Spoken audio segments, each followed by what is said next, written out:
Baylor Myers, and I'm the new field coordinator with Americans for Prosperity Ohio in this area. I grew up here in Columbus. My dad runs a small business on Main Street. His father founded that business out of his basement in 1947. Over the past few years, my family, like so many others in Ohio, has struggled in these difficult economic times, and I'm here with AFP Ohio because I believe we deserve better. Americans for Prosperity Ohio stands for lower taxes, less government, and fewer regulations. We believe that too many Ohioans are overtaxed, overlooked, and underappreciated, and we're trying to change that through the promotion of economic liberty and freedom. This evening, it's my pleasure to introduce someone who shares many of our values. Representative Andrew Brenner is currently in his second term at the State House. Representative Brenner sits on the Education Committee, as well as many others. He is a 1993 graduate of The Ohio State University, where he studied economics and marketing. Prior to public service, he was an entrepreneur in the real estate industry. Then he served as a Delaware County recorder. Without further ado, I give you Representative Andrew Brenner.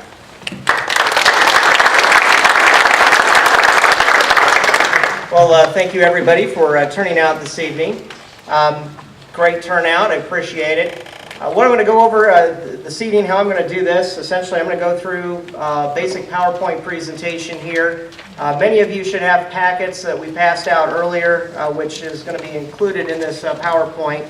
And these are basically numbers that we received from the state of Ohio here.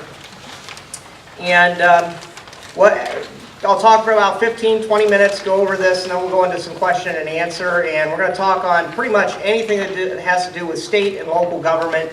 And we have a large array of topics, obviously, that you can deal with when it comes to government and what we're spending money on, as well as taxation. Daniel Talek here, he's my aide in the Ohio House.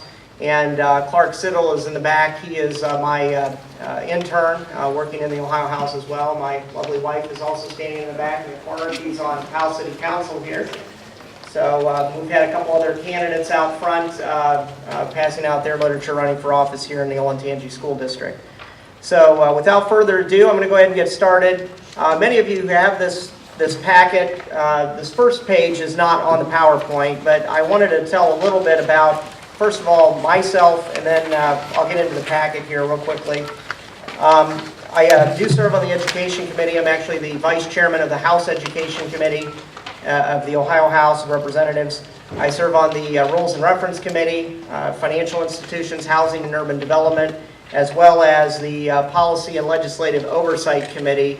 And that committee is charged with dealing with a lot of the tougher issues that come before the General Assembly. They put them in that committee, and then we take a look at them. Issues with like the Environmental Protection Agency, various taxation issues, and some other things have come into our committee and will be coming into our committee. I currently serve in the Ohio House as my second term. I had 11 years in the private sector prior to becoming a county recorder. So I served as county recorder for 6 years here in Delaware County, and county recorders is the land records keeper. But dealing with that and having dealt on local zoning boards and a few other things, I know what both the private sector and the public sector deal with. I've dealt with private sector, public sector unions, and some of the issues there, and I'll be sort of touching on to that as well. But in the packet we have here the Alec Laffer State Economic Competitive Index, and I went to the American Legislative Exchange Council. For those of you that don't know, some people think that from the left, I'm a Republican, but I actually work well with many of my colleagues who are on the other side of the aisle. Many people think that that's some evil organization or something. It's not. It's just another legislative type of body where legislators and private sector people can go and work on ideas for public policy, probably from a conservative freedom standpoint, which means less government versus more government. And they have an annual index that Art Laffer, the economist who came up with the Laffer curve, where they rank all the states, and they came out with their most recent book, where Ohio on economic performance rank is currently ranked 49 out of 50 states. And the economic outlook rank, though, has improved dramatically over the past 4 years, 5 years. We were 47th in 2008. This year, we're now 26th. And we went from 37th in 2012 to 26th now. And that's primarily because of a lot of the tax reform policies and a lot of the policy changes that have occurred in the Ohio House General Assembly that Governor Kasich has promoted. But as you can see from here, though, we're still lagging the rest of the United States, and we need to do things to continue to improve that. So we're going to go ahead and get started on the PowerPoint. The very first slide that I have up here is state and federal general revenue fund spending by category for the fiscal year 2013. These numbers were used for creating the new budget. For those that don't know, Ohio has a biennial budget. We approve it in the year which we're elected, or the year after we're elected. So I was elected in 2012. We approved the budget. The budget takes effect July 1st, so we're now in the new budget cycle. And this primarily shows the subsidies, shared revenues.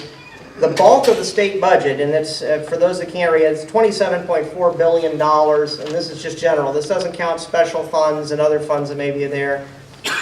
Almost all of it is shared and moved to the local level. So the state doesn't spend it on like the Attorney General's office and so forth. This money goes down to your counties, your townships, and so forth. And that's just basically what that shows is where everything else goes. The payroll, that's 6.5%, that would be state employees and other operating. So if you could go to the next slide. The next one is the one that you can really take a look at that shows the federal, state and federal general fund spending by category. And K through 12 makes up a large percentage of the budget, and as you can see, you're looking at the actual and then appropriations for the two fiscal years. So 2012 are actual, 2013 are actual expenditures. Then 2014 and 2015 are the appropriations that were placed in there.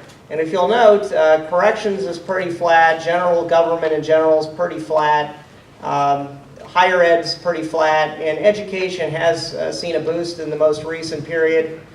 If you note human services, that would be Medicaid, and that has seen a large increase, and primarily that increase is due to the fact of the Affordable Care Act. And this has nothing to do with expansion. This has to do with the fact that they believe, and the governor and some of the statistics out there indicate, that there are at least 200 to 300, possibly 500,000 additional Ohioans who are already eligible for Medicaid who haven't collected it or gone on it. So when you have all these people going out, the navigators going out to sign people up for health insurance, they're going to say, oh, you're eligible for Medicaid, go to the state of Ohio and sign up. Well, that's what they're going to do. So you're seeing the largest increase in our budget is in that area. And that's just including the people that are currently eligible for Medicaid. This is not even the expansion side. So let's go to the next slide there. And if we need to, we can go back to these slides later when I'm done. This is basically the same thing. It's showing additional ones there. Go to the next slide. This is the program category shares of it, appropriations of fiscal year 2014 and 2015. This is the biennial budget, so this is over a 2-year period. And it shows where the source of the funding is on the one side, and it shows a lot of the money is pass-through money from the federal government coming to the state level. So we're spending this money. As you can see, human services, which would be job and family services, Medicaid, that's making up a large percentage of the state budget. It looks like a little over half.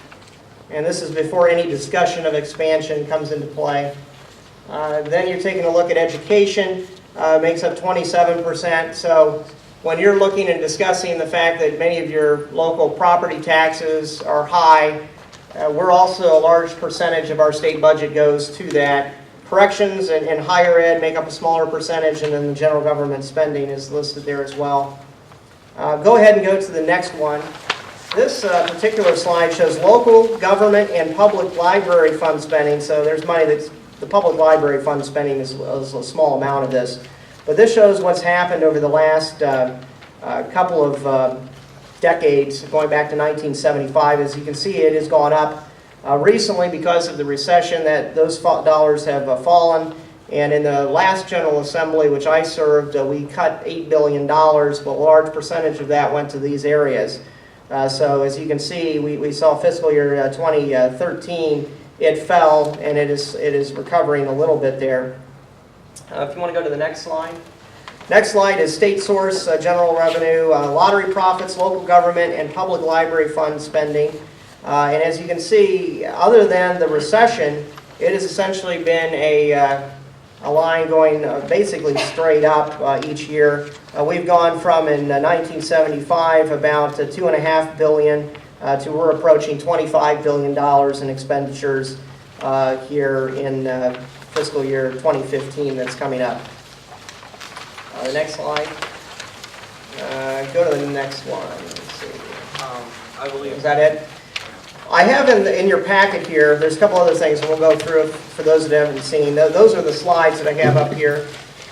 We have per capita spending by county, and what you're taking a look at, it would be this one here. And this particular item shows how much is spent of state spending per capita in each of these counties. And as you can see, the county we're in, Delaware County here, even Union Licking, they're called collar counties when it comes to politics, but they're also the same way because the per capita spending of dollars dispersed to those counties is a fraction of pretty much southeastern Ohio and Cuyahoga and Franklin County. Their spending is closer to $5,000 per capita versus $1,000 to $2,000 in a couple of our counties. And I included in this packet Richland County and Delaware County, and those would be the following couple of pages. And if you need these, we can email these. So if you've signed up, we can also send out an email of these documents and links. But I compared it to Richland County because Richland County in 2000 had a population that was closer to 140,000 plus people, whereas Delaware County had 109,000 people. And as you can see, the per capita income in Richland County is significantly lower than Delaware County. They have $29,356 in 2010 versus per capita income in Delaware County of $53,546. Our populations have not only flipped, but Delaware County now has 174,000 residents plus. In fact, I think it's closing in on 180,000. Richland County's has shrunk to 124,000. But if you take a look at the spending, which is on the back of this, which is, I believe, page 7, we're spending between subsidies of state dollars, capital dollars, $318 million in Richland County, whereas in Delaware County here, we're spending $178 million. So a large chunk of that has to do with poverty. There is obviously in Richland County, there's a correctional facility there, which would probably slightly increase that, but not to the extent that you're seeing there. Yeah, let's go to those slides that we are now. So we're going to this slide, which is local government expenditures from 1992 to 2011. Those numbers, as you can see, it's basically been a line that's been going up as well. We were around $20 billion there, and it is closing in on $55 billion today. So we've gone from roughly $22 billion to roughly $55 billion since 1992. The inflation rate hasn't anywhere been near that, so it's gone up substantially. We'll go to the next slide. The next slide, I wanted to compare for those of you who live in the Olentangy. Raise your hand if you live in the Olentangy School District. So probably the bulk of you do. I wanted to compare Olentangy with Youngstown. And with this, as you can see, they're showing this was the performance index from the prior year, not the current performance index, which just came out. But this shows the per pupil expenditures in Youngstown City versus Olentangy per pupil expenditures. And I want you to take a look at that. $19,241 per student in Youngstown versus $9,475 in Olentangy in fiscal year 2012. And yet people are telling us, hey, we need to have more money for schools. Youngstown's performance index is 64%. They're failing miserably, and then the new ones that came out, I think received Fs across the board on their report cards, whereas Olentangy, we've got a few issues in some schools, but for the most part, they're meeting the performance index and are getting A's and B's on the new report cards that have come out. The other thing about this graph shows where the state, local, and federal dollars are coming from. And as you can see, in Olentangy, almost all of the money, or a large percentage of the dollars, are coming right here in Olentangy. So we're paying for it. We're not only paying for this, but we're also paying for Youngstown.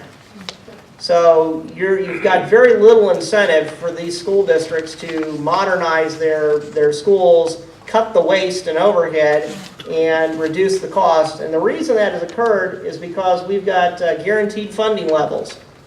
And guaranteed funding levels are essentially a point where if your school district lost pupils over a period of years, like Youngstown, like Cuyahoga County, and specifically Cleveland City Schools, you're guaranteed the same funding that you had before, but we've also given them increases. So marginally speaking, for every student that they lose, they keep those dollars. We haven't cut them. Why? Well, we'll be getting into that in a second. I've got a couple bills that are going to try to address that. Your numbers on your sheet doesn't match that. Oh, okay, well, This slide that you were... oh, that slide, yeah, we've got two slides here, 1 and 2, so that's per pupil expenditures in 2012 versus the other one, so. Same thing it says on here. Okay, well, I've got a couple different slides here that should be in that, but anyway, the point is we're looking at around, in this slide, it's $16,910 versus $9,599. This breaks it down a little more as to what the expenditures are. They may be off a little bit due to some federal dollars and some other minor changes in there, and maybe the fiscal year of where I got the different slide too, I don't know.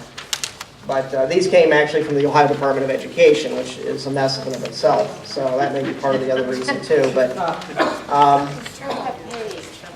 the point here is that we're receiving far better results in Olentangy. And yes, you've got poverty issues in Youngstown, but the dollars clearly are not adding up to an improved performance in the school. So if you want to go into the next slide, this is the operating budget by category, and we're comparing Youngstown versus Olentangy there as well, and that shows salaries, benefits, and other. And as you can see, a large percentage are purchased services in Youngstown. So whereas Olentangy, it's a fraction of it.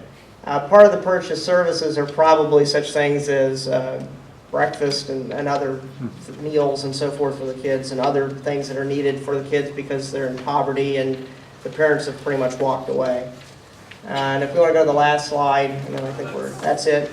I have also attached at the back historical general revenue. This shows where a lot of the taxes are coming from, and the various types of taxes that we have. And we have personal income tax, sales tax, corporate franchise tax, commercial activity tax. Now the corporate franchise tax has been phased out, but we've replaced it with the commercial activity tax. We've got a cigarette excise tax, an alcohol excise tax. We had an estate tax, which we eliminated in the prior General Assembly. And federal grants come in, and then licenses and fees make up the rest. So as you can see from that, those are the numbers as to where they've gone over the last, since 1975. These came from all the, our Legislative Service Commission, which is the arm of the legislature, which does our analysis and so forth.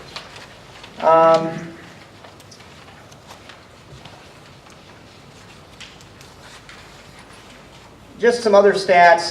Domestic migration in Ohio from 2002 to 2011, we lost 370,000 people, which is why we lost a couple of congressional seats. So we've seen a loss there. State spending has continued to grow. Medicaid has grown, and in fact, I don't have this slide, but Medicaid has essentially grown for the last 30 years at about an 8% annual increase. It's only been within the last 2 years that the governor's staff have been able to rein in costs and actually have cut that in half. Actually some of our budget surplus that occurred in the most recent budget, which was able to give you a tax cut, was a result of some of the reforms that they put into place with the Medicaid, Medicare. They've tried to work with dual eligibles and cut the duplication of work. So in other words, you've got senior citizens that are eligible for both Medicaid and Medicare, and so you have two sets of bureaucrats, the federal level as well as the state level, trying to do it. or work with them, and so you've got duplication of services. And one thing the governor has done, and Greg Moody, they've tried to eliminate that duplication and streamline the process so the intake is easier for people to be able to get access to it. As you can see, obviously local government spending has gone up substantially. I've compared a couple of the various cities and or counties. What we've been trying to do, and in the most recent budget, which just passed in the General Assembly, I supported it, and I supported it for a couple reasons. Number one, it did have an income tax cut, which goes into effect September 1st. There was a slight sales tax increase, and the way I see it, people that produce and are earning revenue should be able to earn more dollars and be able to plow those back in their business and try to grow jobs. And if you have a slight increase in the sales tax of 1/4%, you know, to help offset some of that, so be it. Because then at least the people that maybe aren't working or are illegal here are also they're paying that tax, whereas they're not paying income tax, the way I see it. So, but in general, the tax cut which we implemented is going to cut net tax cut of $2.7 billion. There were a couple things that were placed in that tax package, and that includes future rollbacks on new levies. So if you're passing a local school levy and the local schools go for an increase in the cost of the millage for the school, or they go for a replacement as opposed to a renewal, the homestead exemption on there is gone on the new. If you have existing, it will remain in effect forever, and any renewals, it will remain in effect. Part of the reason is because it was eating up the state budget to the tune of billions of dollars. And what was happening is you were paying tax dollars to send to the State House to turn around and use that for property tax rollbacks at the local level. And many of our legislators who are accountants thought that was, and as well as myself, that's ridiculous. I even talked to our county auditor. So going forward, it's like if you're going to vote for that levy, 100% of those dollars are going to go for that levy versus being subsidized by the state and kind of a backdoor tax. So we've kind of eliminated that. So essentially now you're going to be voting for anything new, it's going to be 100% there. So those were a couple of the things that were included in there. The commercial activity tax was another one. I would have liked to have eliminated it. It does generate about $700 million a year for the state, however. But we had to make some changes there because it was eliminating some jobs. The retail merchants, which are your gas stations, the guys that sell the stuff behind the counter, that's where they make their money. They don't make their money on the sale of the gasoline. But the commercial activities tax is a tax on gross sales. It's a very low tax, but if you have no margins on your gasoline, in the case of many of these retail merchants, they were going from $50,000 a year in taxes to $300,000 a year and going out of business, and they were going out of business quickly, and they were being bought up essentially by the larger chains again. Because they were the only ones that were going to be able to afford it. So we made some changes there to help level that. Same with granaries, your grain elevators, which don't make much money. They were getting taxed on the gross grain going through, and their margins are slim to none. So we made a couple changes there. So we've made some tweaks to the budget and so forth. I do have up here as well, this is basically a summary, and we have this available, which we can give to you in a PDF. This is Ohio's taxes in 2012. It tells pretty much everywhere where the taxes go. Joe Testa is the tax commissioner, and there was a lot of good information in here comparing Ohio to other states and how we stack up.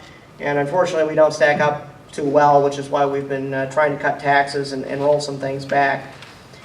If I was here, and I forgot to bring my prop, and this will be my last point, I was going to bring 8 reams of paper and stack them up here, and they would have probably been about this tall. 8 reams of paper would have been equivalent to the size of our budget. That's how many pages the state budget is and was this year. So it's huge, and it's an issue where we're putting a lot of policy changes in there, which deal with everything from Medicaid to education and so forth. In my opinion, a lot of that should have been stripped out, and we should have just dealt with specifically the tax policies. And I'm hoping going forward we can start doing that. And I think we're going to have some people starting to stand up to prevent that from happening, including myself. There's some other things. We did pass a transportation budget, which I didn't have in here. The transportation budget, 28 cents out of every gallon of gas that you purchase goes to roads and bridges. And right now, that budget, I believe, is $6 billion a year in state, $6 to $7 billion a year in state budgeting for your roads and bridges. For every penny raised in that tax, you have generate about $61 million for roads and bridges. To give you an example, the interchange down here at the repairs for US 23 and Route 315, just that interchange itself is about $170 million, I think. Farzan, the district director, is here, so if I'm wrong, he could probably correct me. But just that interchange alone is $170 million to upgrade that. I think we should probably roll back our income taxes and reallocate some of that to roads and bridges. And we need to, I think, consider that, because if we can do that, we know what we're getting with a road and bridge. It's hard to say on some of these other things.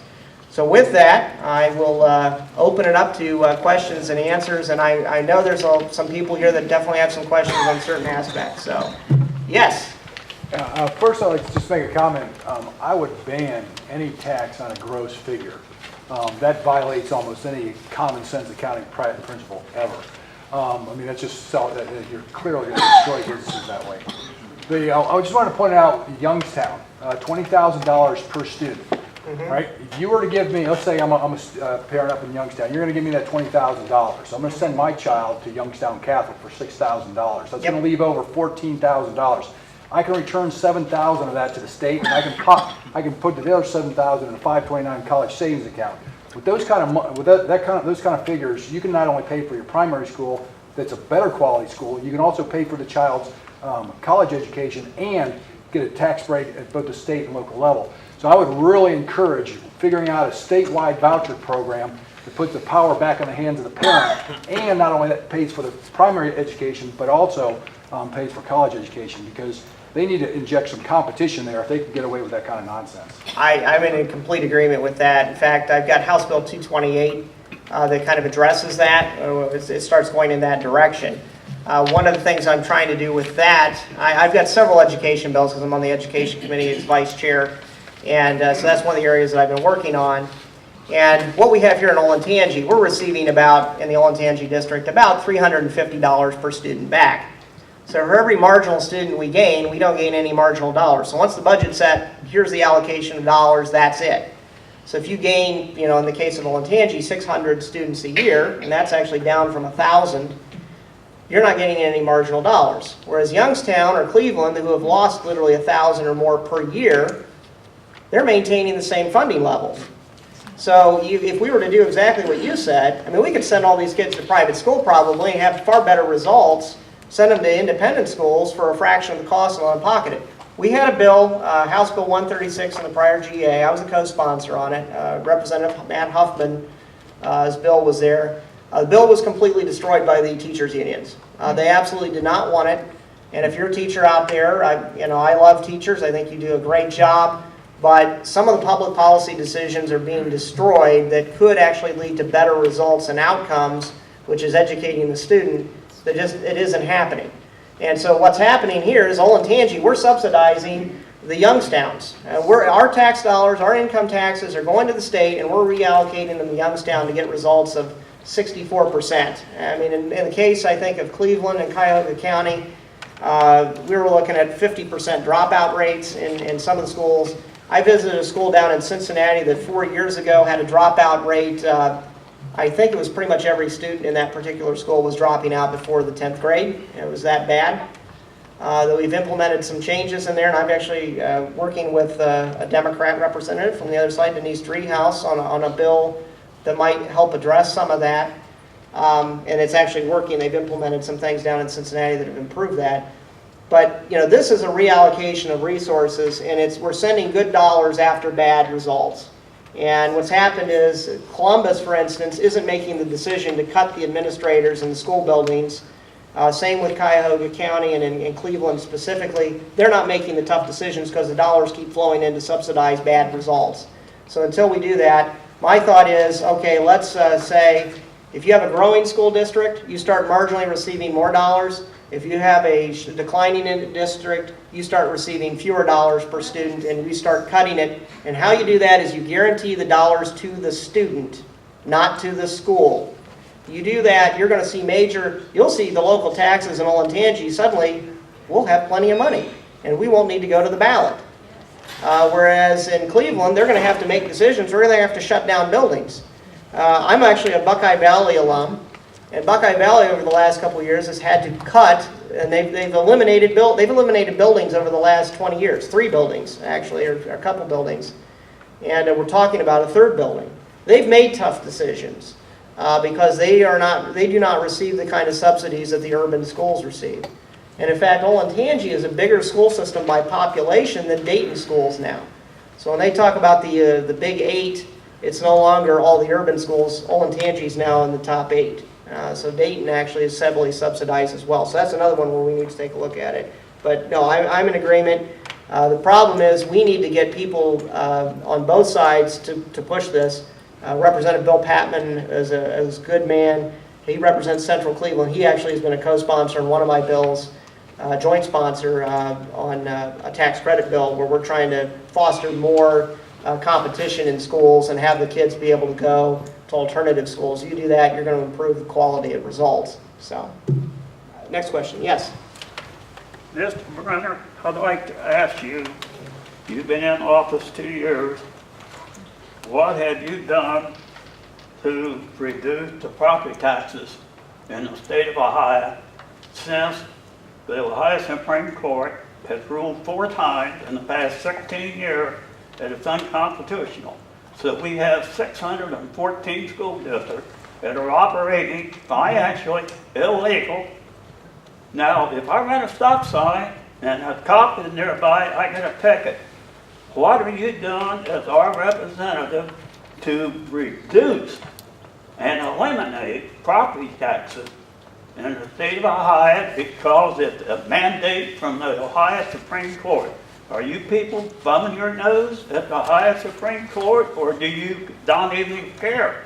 Now, my personal case, 2011, thanks to our Governor John Kasich, he had hit the farmers so hard in reappraisal. My reappraisal on a 105-acre farm went up almost $2,000 a year with no improvements. No improvements. $2,000, and you put in here in your paper that we have lower taxes. That's a lie. Now, if you are referring to we as us, it's a lie. If you're referring to the state, it might be another deal. I'm referring to the overall. Please answer my question. From my standpoint, I've actually introduced bills to do just that. I actually introduced a budget amendment, which didn't get in, that would have actually reallocated it. And what I was looking to do, the budget amendment was the following, and it deals with schools. The budget amendment would have wiped out the entire education system as we knew it. It would have had the money centralized, so you would eliminate all local levies. You would split the money, probably make it a third income, a third sales, and a third property. So your property would go. You then are able to hit people that have income. You would then be able to hit people that don't pay income taxes but buy sales stuff. And you would lower the property taxes substantially. And you would centralize the tax collection and have the money follow the student on an equal basis. You would eliminate this problem. Your taxes would go down substantially. And it would actually potentially improve the quality of the schools because the management in the schools would have to make tough decisions in some schools, and other schools they wouldn't. They would have to be phased in over a multiple year period because if you didn't, you'd have a major problem. I mean, it would blow up some of the schools. And you're right, we have 613 school districts in the state. Those are public schools. That doesn't even count the community schools. There's another 400 of those. So you're looking around about 1,100 school districts in the state. I proposed that budget amendment to the budget chair. The problem is that it is so radically different from anything that the state has done, they didn't stick it in. So that is one way I've tried to address it. Since I knew I couldn't get that through, I've introduced House Bill 228, which I'm starting to address. So in your case, with your property taxes being high here in Olentangy, or actually pretty much any suburban area, or even the rural area, Buckeye Valley. My dad lives in Buckeye Valley. I've got nieces there. And then their CAUV, he's got some farmland still. It went up substantially, and he was telling me about that. But wait a minute, substantially is, I don't buy that substantial. Mine went up 547% on CAUV. Correct. My woodland went up 810%. I If saw any that. person in here asked for an 810% raise from our employer, they would bring the people out in straitjackets and take them to a psychic ward. But you people get away with it. You're a dictator. Well, There's nothing short of it. We got a governor who is nothing short of a dictator. That is my opinion. Because I am 80 years old. I do not need a $1,000 increase from one night to the next night. And our governor, or our county treasurer said he went down to Columbus and protested that. So did Auditor Kites. I actually talked to him. I actually sat in on the meeting that the Ohio Farm Bureau did a couple years ago when we had that discussion. And I've talked to Auditor Kites. I even tried working down at the State House to address those issues of what you suggested. Part of the CAUV is a rollback, and it's a rollback on farm value. The farmland's gone up because, I mean, the bottom line is that you're getting more dollars for corn and soybeans today. So that's why factor in the input cost. they You know what factor in tractor input costs. today? As far as You know what it costs fertilizer. for a gallon of diesel fuel? You know how much soybean seed has went up? Yes, I You're am not aware. factoring that in. Well, then if you want to see me afterwards, I'll be happy to talk to you and take a look at it and make a phone call or two and possibly drop legislation if we need to. We have to transfer property taxes to earned income. I agree, and that's why I And you proposed can my do budget that amendment. with an earned income through income and also in a state income tax. Well, and that's why Buckeye Valley, when they passed 15 years ago an income tax, that's helped Buckeye Valley out as far as keeping the property taxes down as best it can. I'm proposing that we try to do that across the board with the entire state, but have the money follow the student on an equal basis.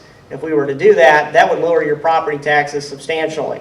And we would go from a state that is reliant on property taxes to splitting that off so that you're actually relying on income and sales as well. And you have a mix. So if the economy goes bad and income falls, you don't necessarily get hit.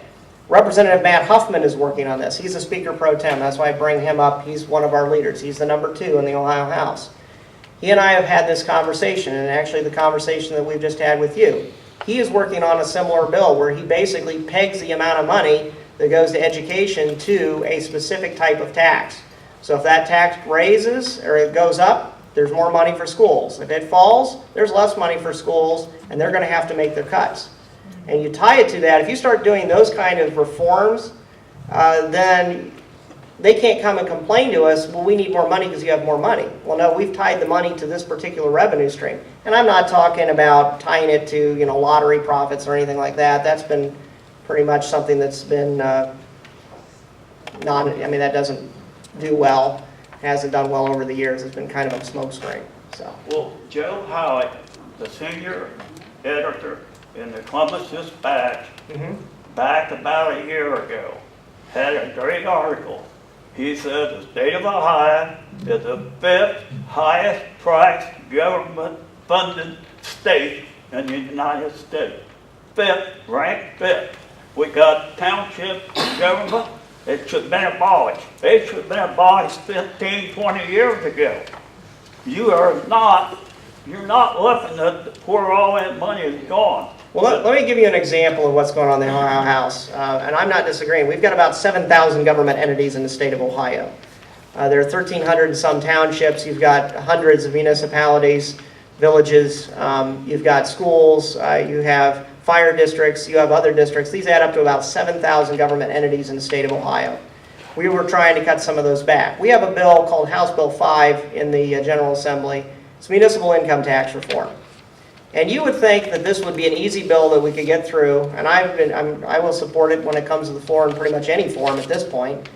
But it's a simple matter of we're just trying to make the taxes equivalent so that if you're writing off and depreciating your taxes at your state and the federal level one way, it should be the same way in the municipalities. They're fighting us on it. They're saying we want to write it off only over a couple years, a maximum of 5 years. The state and Fed allow 20-year write-offs. That lowers actually the cost for business. and yet the municipalities are balking at it. And in my opinion, it should match the state and federal, because that makes doing your taxes easier. We're for tax forms, change, just make it simple, keep the tax forms the same for every municipality. That's part of it. So that's been bottled up, and that's been bottled up now. This is almost September, so it's been bottled up almost 9 months. And hopefully that, something simple like that, I would hope would pass. We did one thing that will help out, and I was part of it. In the prior General Assembly, we had a bill, and this actually, this wouldn't have happened had the Ohio House of Representatives, the 20 or so of us, signed a letter saying we're not going to vote for the budget, and that's eliminating the estate tax. The estate tax in Ohio was eliminated because there were about 20 of us that said we're not going to vote for the budget if you don't eliminate the estate tax. That was included. The governor agreed to it, and it was passed and signed into law. That's helped improve our performance index. So those are some of the things that we're trying to do. And like I said, I'm continuing to work on the education thing, because the biggest problem that you have with your taxes is education. When you have an issue here where you've got Youngstown receiving, 16, 18, 19,000 per student, and it's just a waste. We can cut your taxes significantly if we just improve the performance of these schools or force school choice. So, Well, the county auditor, a lady that works in there, told me that the state of Ohio is what she's hearing. When they reappraise next year, 2014, that the agricultural land will go up another 100%. I'm not. That scares I'm not the willies surprised. out of me. That's why we need to have some major reform on our taxes, specifically dealing with school funding. Who's fighting you, the unions or the, you say they're fighting you, who's fighting you? As far as, there's probably out of the Ohio House of Representatives is made up of 99 representatives. The Republicans control 60 of the seats. So we have actually enough seats right now. We could theoretically override the governor on anything, even our own Governor Kasich, which I don't see that ever happening. But of that, you've probably got about 15 of them that could theoretically vote a lot of the times on the other side of the aisle. And that's the discussion that we're going to get into here probably in a second on Medicaid, because there's a major issue there with Medicaid as well. So, there's a diversity. I'm probably part of the 20 conservatives in the caucus that are wanting us to see cuts, or at least a cut in the growth rates. When you're talking the federal government, the state government, growth rates are the issue. And the reason we've got a large increase in our state budget this time is because of the Affordable Care Act. They're implementing some changes here that have forced the state of Ohio to essentially have more money available to cover the cost that's going to be forced upon the state. And this has nothing to do with, expanding to these other people even. So there are unions, you name it. There are large groups out there that have opposed a lot of this. If they're a government worker, they're probably going to be coming out against pretty much anything we've been trying to do to reform it. Question here, yes, ma'am. Yeah, you would have your hand up? I would like to have something done about zoning. It's really theft. I had an acre that was given to me by my family. My mother deeded it to me years ago. And they have kept zoning this up and up and up. It's in the middle of a 40-some acre farm. Okay. And so to the place where my husband and I are on Social Security, our taxes are very high on our house. And they put this up to something like $7,000 for this acre, because I didn't have any, I had to have another acre or two with it around it. Well, I do, because I'm part of the corporation. They wouldn't take that. They went ahead and put it up to, I think ended up being 7,000. So I'll tell you what I did. It was kind of sneaky anyway, but I turned it back over to the LLC. And so they couldn't get it, because the man who was the head of the zoning board was a real estate broker. Okay. And he really wanted to get a piece out of this farm, get started on this farm, I'm sure. And so I decided I would counter him, and that's what we did do. But it's theft. They just kept pushing and pushing and pushing, and that's what they do. Well, if you would like, my aides here, we can sit down either afterwards or schedule a meeting. I can come out and meet with you, and we can sit down and go over what happened and take a look and see what I might be able to do. a lot of the local zoning issues are local. I mean, I don't want to have the state come in and tell the local zoning board what to do, but we do set laws and parameters as to what they can do, and that may be what I can, sit down and work with you on. So, Okay, I'd like to do that. Thanks. okay. Any other questions? Yes. Representative Brenner, I'm Kay Ball, and I'm a professor of nursing at Otterbein. We have a lot of nursing students here, so we're here to hear more about the Medicaid expansion, and if we can't, we would really like to see more emphasis on prevention and trying to decrease the chance of 85% expenditure in Medicare is for chronic illnesses and help people not get to that point where they have these chronic illnesses. So what are your thoughts on the Medicaid expansion and how we can make Ohio a healthier state? Because we rank right up there as being pretty poor health in Ohio. So. Okay, well, thank you for the question.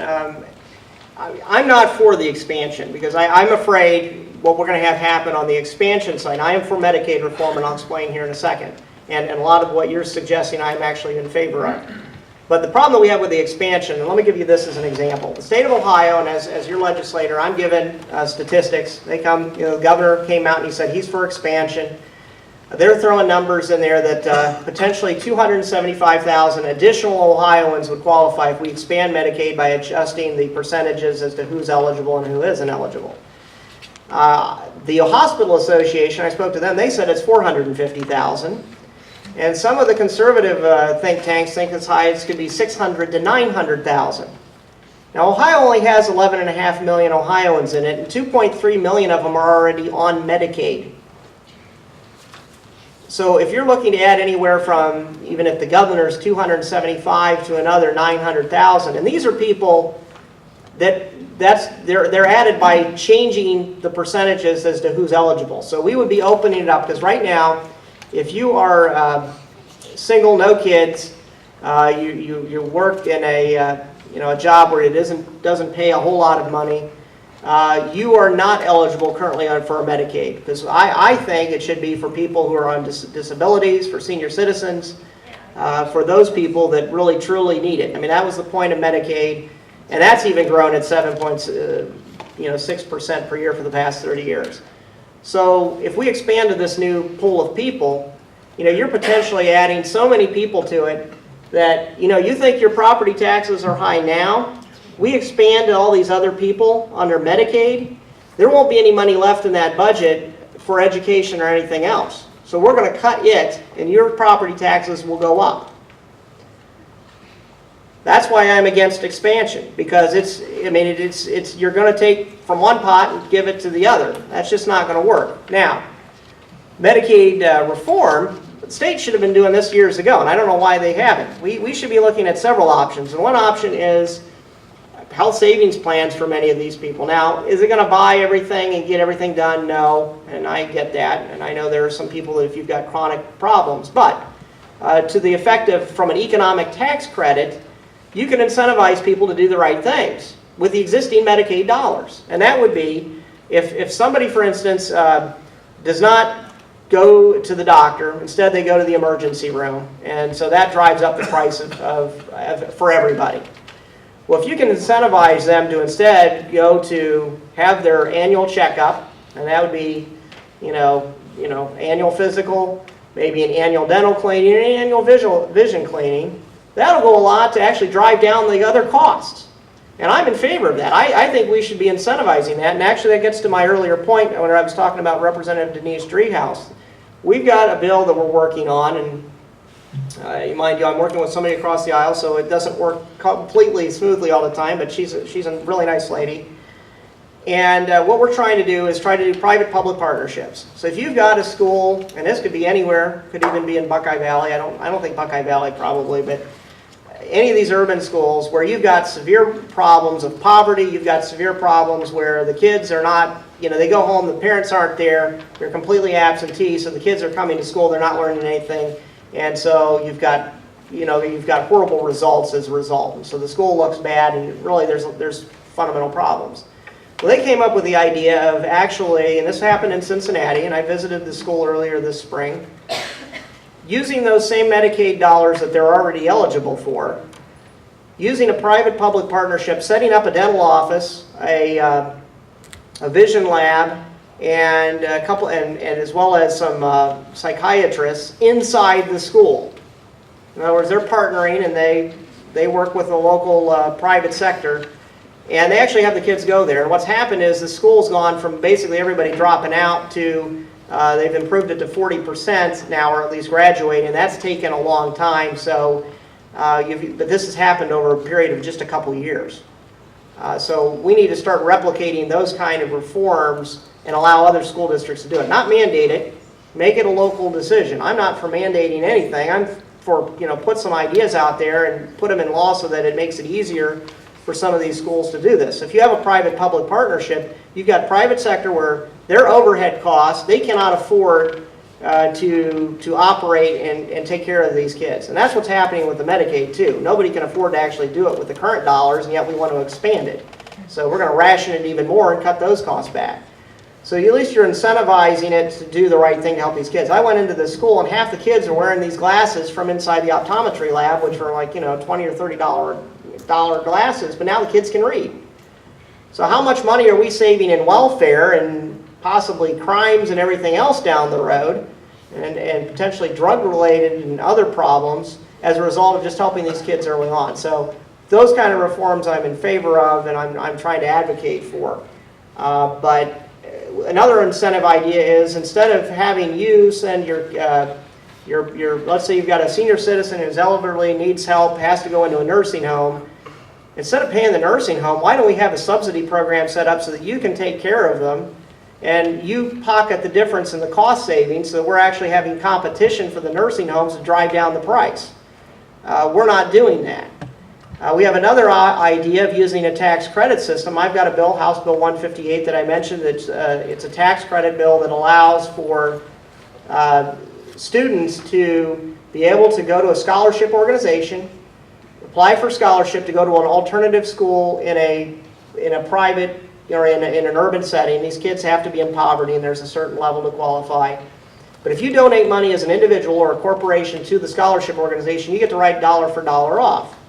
So this is all private sector. This isn't even running it through the government. It's run through a tax credit. The Department of Development just takes it to $20 million. The state of Florida started this 10 years ago at $20 million. They're up to over $200 million today, and it's actually driving down the price of education. Well, we can do the same thing for Medicaid.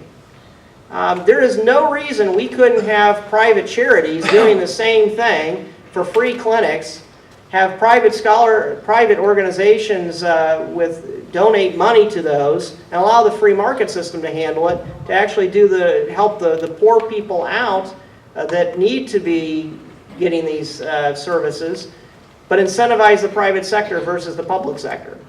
So, And yes. also using advanced practice nurses when you don't always have to see a physician. Many of the nursing students here from Otterbein are advanced practice nurses, and just a great cost savings to help with prevention. I know Kay here, and I've actually got a tour of Otterbein and the nursing school there, and that's exactly right. We've actually approved a couple bills on the last GA and in this one that I'm in favor of. That's allowing advanced practice nurses to do more things. You don't need a doctor to dispense certain medicines and other things. If you can have alternatives that drive down the price, let's do it. But additionally, there are areas of the state where the doctors just aren't available. So you don't really have an alternative other than to drive maybe 50, 60, 80 miles to a doctor to get it. So, and there's a couple other things that are coming that I think are great and we should be focused on. So. Well, Andrea, cause and effect of that would be to go to that school district and require them to use student labor as healthcare provider, or actually for the students to come in to look at them. I mean, it's a teaching. There's actually, you're right, there's actually a discussion in our caucus, and what's interesting, and many of you don't see it because this is what happens behind the closed doors. The closed doors is when your fellow reps, who in my case, the Republican caucus, meets on a particular night when we were discussing budgets, and we do this occasionally, and the Democrat caucus meets. And that's where you close the door and you actually have the free open discussion. And those are the kind of things that come out. We had a discussion in the last, right before the budget, along those lines. Why aren't we doing things to incentivize certain things through tax credits and other things, especially, you know, people that are on welfare or on Medicaid, to incentivize them to do the right thing versus the wrong thing, and maybe work with some of our government entities more efficiently. Those are the kind of things that go on in that conversation. I was trying to think, the unemployment. Many of you are any small business owners in here or work for small businesses? We had a discussion in our caucus, and I was in favor of this. I thought, well, instead of doing a larger tax cut, why don't we do a smaller tax cut, but use some of our money to pay down the unemployment insurance that we owe the federal government. Thus, if we can eliminate that, because right now every business is paying extra dollars for unemployment because we owe the federal government a large amount of money because of the recession. You know, we owe them, I think, still I think the last I heard was $1.5 billion. And that money is being dumped on top of all the employers in the state of Ohio. So that makes it harder for them to hire more people. Well, let's pay off that debt and move forward. So that was another thing that came up in discussion. It didn't get into the budget, but I, along with about 15, 20 other reps, put in amendments requesting the same thing. It didn't happen. Yes? Well, listen, I want to shift gears a little bit, but Sure. before I do, I think our governor needs to act more like a Republican instead of pacifying the people on the other side of the aisle. No comment. Yeah, I know. But anyhow, I'm concerned, and this affects our farmer friend back there, with energy costs, because right now there's shenanigans going on with the energy costs, and just a year ago, AEP jacked up electric rates, and everybody, you know, you're 300, 400, 500%, and luckily the governor got involved, and, you know, they got a handle on it. But I'm very concerned because now the governor wants to shake down the industry that's creating all the jobs and getting Ohio back on track, the natural gas and the drilling and the shell and all that kind of stuff. So he wants to put new taxes on them and shake them down. Meanwhile, you got the electric companies getting ready to give sky-high increases, and every time there's a storm, they want more money from the public, and those two things aren't jiving, so I'm real concerned about that. Well, I sit on the Policy and Legislative Oversight Committee, and 3 weeks ago, we were over in St. Clairsville, and that's in far eastern Ohio. It's in middle of coal country. And Chairman DeVilla wanted us to go over there because we wanted to have a discussion of the Environmental Protection Agency. And, okay, that's a federal, but it's a state as well. And I don't know if anybody read the Columbus Dispatch here in the last few days, but the director of the water is being kind of pushed out, so to speak. I support the governor doing that. This guy is delaying permits for the coal industry. So you've got hundreds of jobs that have been lost as a result of them just not making a decision. I mean, you're talking to coal miners. We talk to these coal miners. I mean, this is tough work. This isn't easy work. In fact, we had an opportunity to go in the mine, but I couldn't get over there early enough to go down in the mine. I'll probably do it again. But our coal industry, somebody said King Coal. King Coal doesn't exist. It exists over in China because they're basically taking all the coal and using it for their power plants. We're not doing that. But we had Bob Murray, who's the owner of Murray Energy. He's the biggest coal producer, I think, in the state.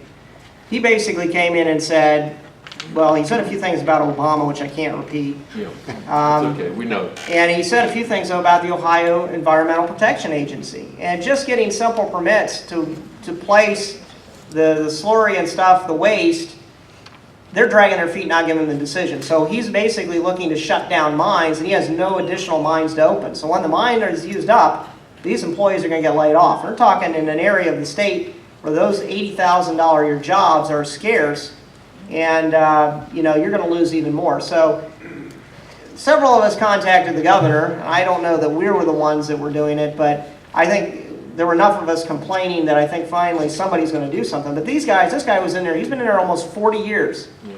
And, career, I guess, he's pro Sierra Club. And, I'm for clean air and everything, too. But make the decisions and don't do things that are going to completely wipe out jobs. And that gets to the fracking. There's a discussion, and you know what? I actually kind of agree with the governor, although I disagree with him here on the most recent aspect. He wants to raise the severance tax so that we can give everybody a tax cut. Well, that's all fine and good, assuming that fracking remains in Ohio. For those that don't know, as your rep, we get updates all the time of what's going on in the various industries. And in the case of the fracking and the oil shale, the Marcellus and Utica shale. The oil is not generating the way they expected. There's a lot of natural gas. My concern is let them explore it over the next several years, build up the industry, build the pipelines. We don't even have the pipelines in place to get the gas from point A to B or the oil from point A to B. So if you suddenly put a severance tax on top of that, that exploration is just going to dry up. And let's let them build it up over a period of 5 or 6 years, and then, take a look at it. And then if we want to raise the severance tax to lower everybody's income tax, I would be in favor of that. But let's not destroy the industry before it gets started in the state, because there are other states that they're going, like up in the Dakotas, down in Louisiana. I mean, they're in other places. In fact, there was an article. It was in I think it was ALEC, the American Legislative Exchange Council. Arkansas raised their severance tax. I think it was Arkansas. It was Arkansas or Missouri. As soon as they did, the exploration dropped immensely in that state. We don't want that to happen because they're investing billions in the state right now. They're investing billions in pipes. They're actually buying pipe here. And the environmental concerns, I think we put things in place to protect our environment far better than Pennsylvania. So if you see the worry about what happened in Pennsylvania, I don't think that it could happen here, and I think there will be spills eventually. But I think we've got the things in place to help deal with that. Whereas I don't think that, like they had in Pennsylvania. So, but no, I'm in agreement with from that standpoint. Yes. Andrew, you didn't mention anything about the public pensions. Right now, you have interest rates essentially zero, and they're starting to head up. That's going to kill the bond values in those portfolios going forward. So right now is the time, they're going to be saying, oh, our pensions are overfunded. Well, that's true as long as these rates don't increase. Yeah, and so right now is the time to address a tough issue. Right now we have defined benefit plans, and people don't seem to understand the ticking time bomb we have there. But if we can get those things out of defined benefit and into defined contribution plans, like a 401k plan, we can start really addressing those things and get the risk off the shareholder. I mean the taxpayer. Because there's ways now you can do it, but with these target retirement funds with an annuity wrapper. We tried. Let me tell you this. He's talking about the defined benefit versus defined contribution. Pretty much the entire private sector has gone to defined contribution versus defined benefit. Almost all government is defined benefit. So you're given an X amount of dollars, no matter what the return may be, into that portfolio fund. We did have some pension reform last year. Basically, the pension reform was everybody's going to contribute more money who's a state employee, but we're not going to raise the taxes on you, the taxpayer, to pay for that. And I supported that because that was at least a compromise in the right direction. Now, is it to the defined contribution? No. We wanted to at least phase that in. And part of the proposal was, okay, for anybody who's existing in the system, defined benefit, you stay on there because that was promised to you. We'll keep that. But anybody new coming into the system, it would be defined contribution.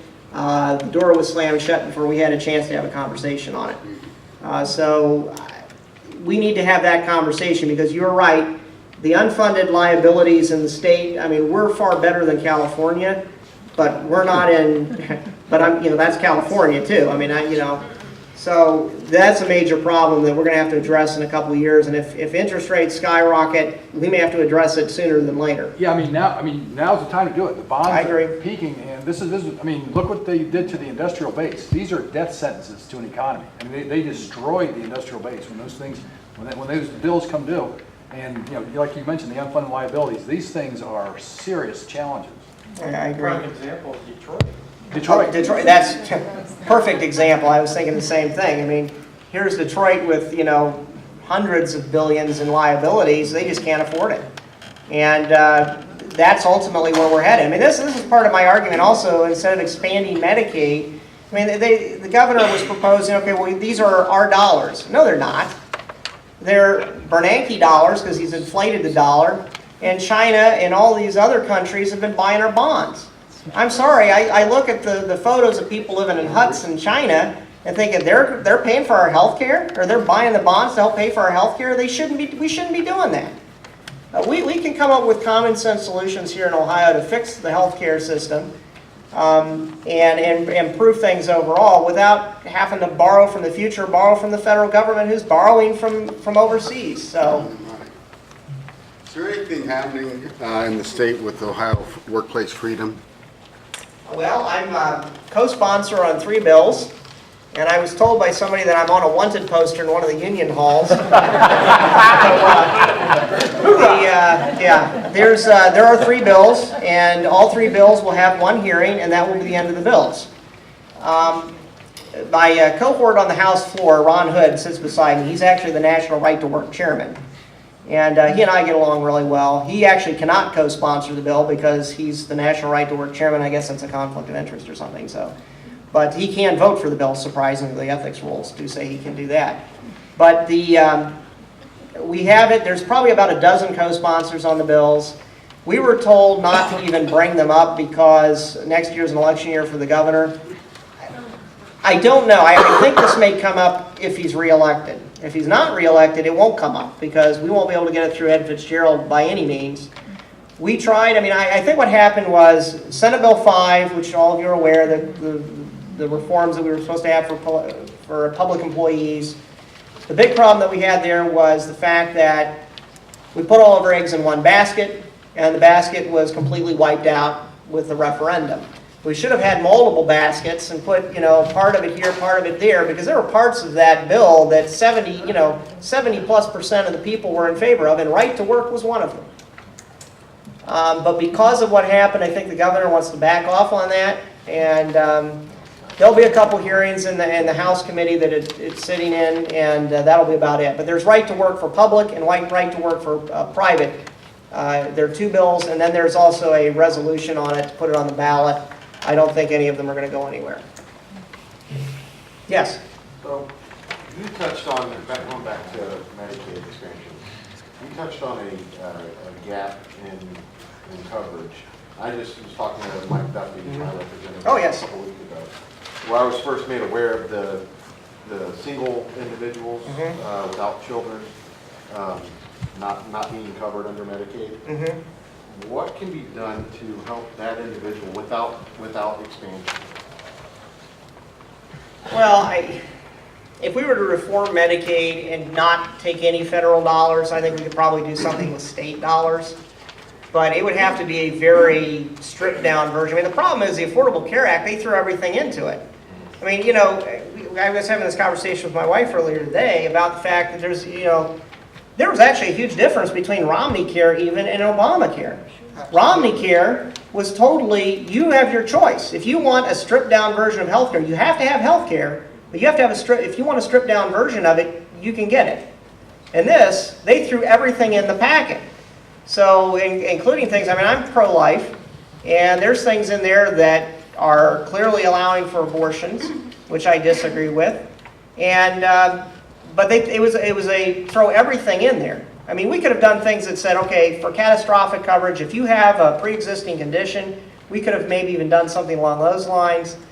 What I think is going to happen is I would hope the Republicans at the federal level would propose an alternative and put it out there so that everybody can go after it and say this is an alternative instead of just saying no. I mean, that's the problem that the Republicans are running into at the federal level. So that's leaving us at the state level stuck between a rock and a hard place. And, we're to the point where, yes, are those people going to go uncovered if we don't expand? Yeah, they won't go covered, but they're not covered now. I mean, there's a large percentage of the population that doesn't have health insurance. And normally a lot of the poor people anyway, I mean, I was a poor college student. I worked at McDonald's. I mean, that was 20-some years ago now, but, you got to work hard to go to try to improve yourself. And if you give somebody a benefit for working a bad job or a job where they really probably would want to get out of eventually, you're incentivizing them to stay in a bad job and not improve themselves. So to me, expanding Medicaid does that. Plus, we get back to the pennies on the dollar. Under the current proposal, they're going to go from, I think it's like, and I can't remember if it's 17 or 23 cents on the dollar is what Medicaid is reimbursing right now, to 53 cents temporarily. Well, they're still losing 50%. How is that improving anything? So, we need to fundamentally take a look at a completely different structure. I mean, I think Dr. Ben Carson had a proposal, and if you take a look at anything that, Martin Feldstein, not Martin Feldstein, it might have been Martin Feldstein. There's a lot of free market type of solutions where we could put in there. the pre-existing conditions, we could have made that a mandate. It would have driven up everybody's health insurance, but you wouldn't have had a federal takeover. If you're a small business owner, you would have a problem there as well because, I mean, what do? Do you lay off this person? I thought it was great today. Rush Limbaugh, and I don't know, some of you may be liberal and don't listen, but I thought he had a great point today. And I studied economics, and we always had the marginal discussion because when you're in class, they always reference everything to beer. Now, how much would you pay for a marginal beer if you're out in the desert and you're thirsty and you come across a tavern and they're selling beer? How much would you pay for that beer? And the whole point of it is it's showing what marginal cost is and what you're willing to pay as a free market and how the market interacts and how prices reflect what's going on in the market. The market is us. And when you have protesters complaining about, and he was referencing McDonald's, and they want to raise the minimum wage from $7.50 or something to $15, a living wage. Well, once you raise it to $15, that's the minimum for everybody, and now you've essentially inflated it artificially, and so now instead of $15, you're going to need $30. So Limbaugh's point was, he says, instead of raising to $15, why not make it $50 an hour? And make it $1,000 an hour, and then you only have to work a couple hours a week. And everybody knows common sense that doesn't work because you've just artificially raised the price for everybody. McDonald's goes out of business and you lose your job. So now you're sitting on the welfare line.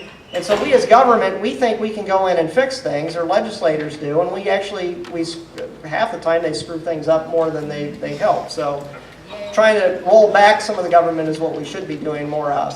We might be healthier, though, if McDonald's would go out of business. Well, maybe. Coming from the nurse.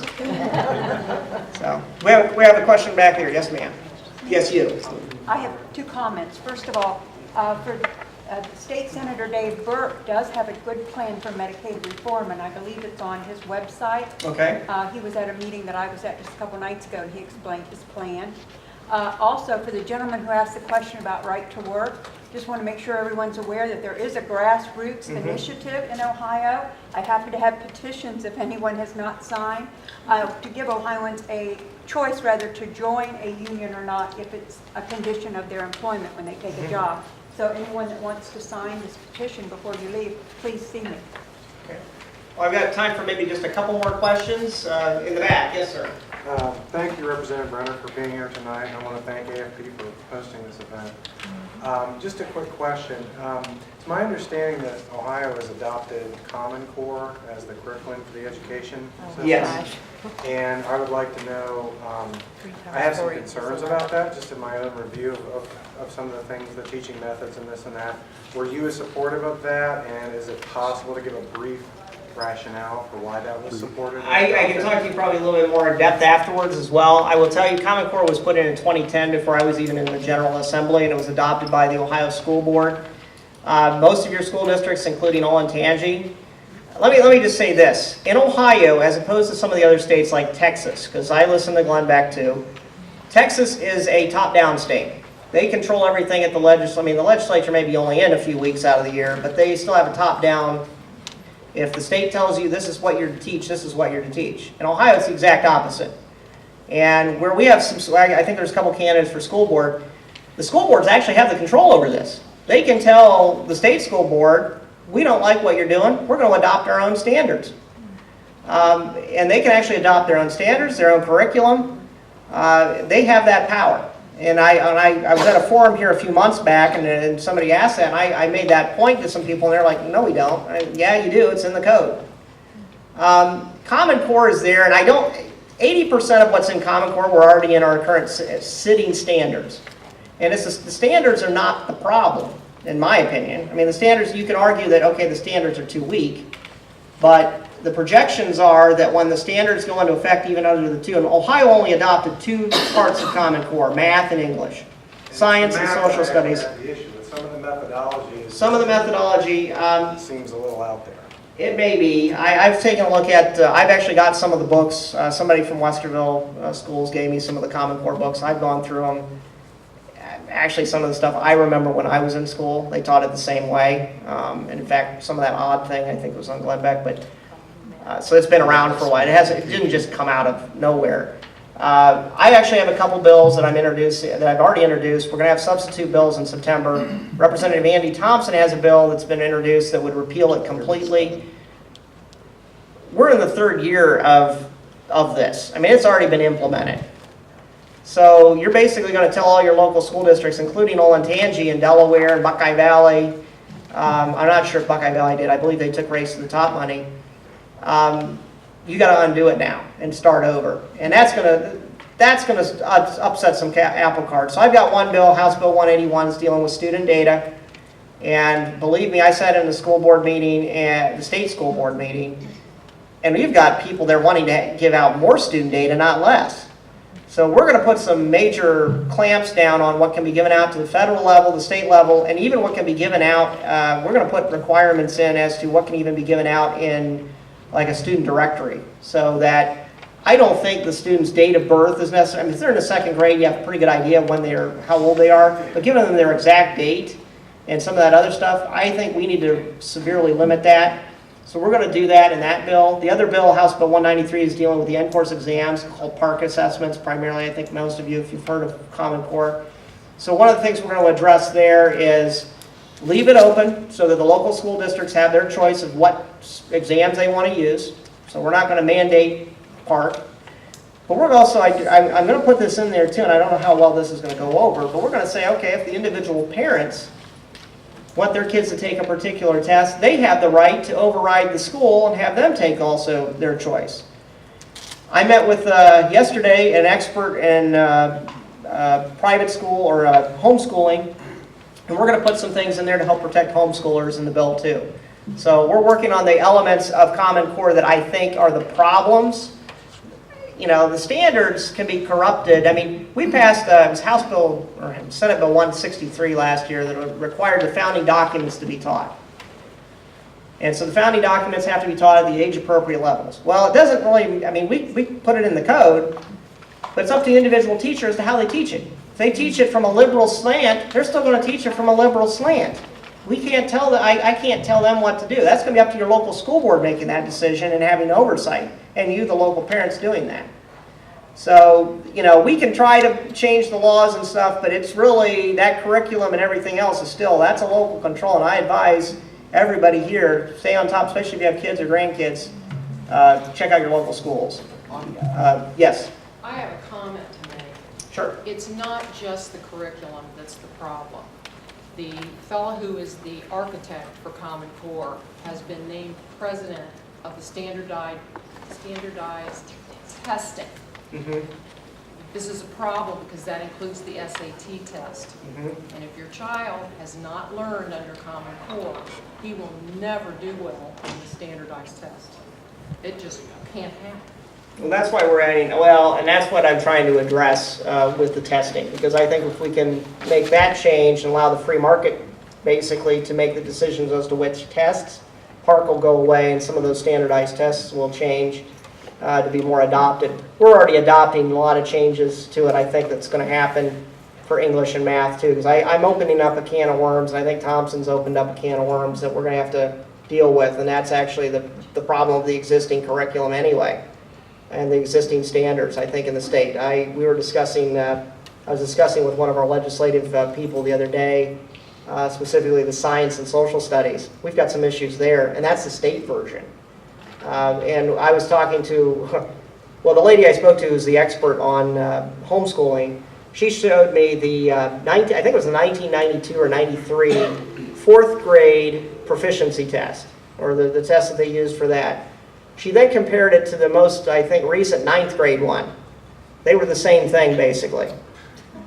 So that just shows how much we've dumbed down the entire system. And she's afraid that if we go the one way that we're heading, we may end up going back to the dumbing down. So we've got to put a clamp to that and say, no, we're not going to do that. And I'm thinking this has just been 20 years that we've deteriorated going from a 4th grade. And I think Glenn Beck had on his show the other day, he was showing an 1895 test.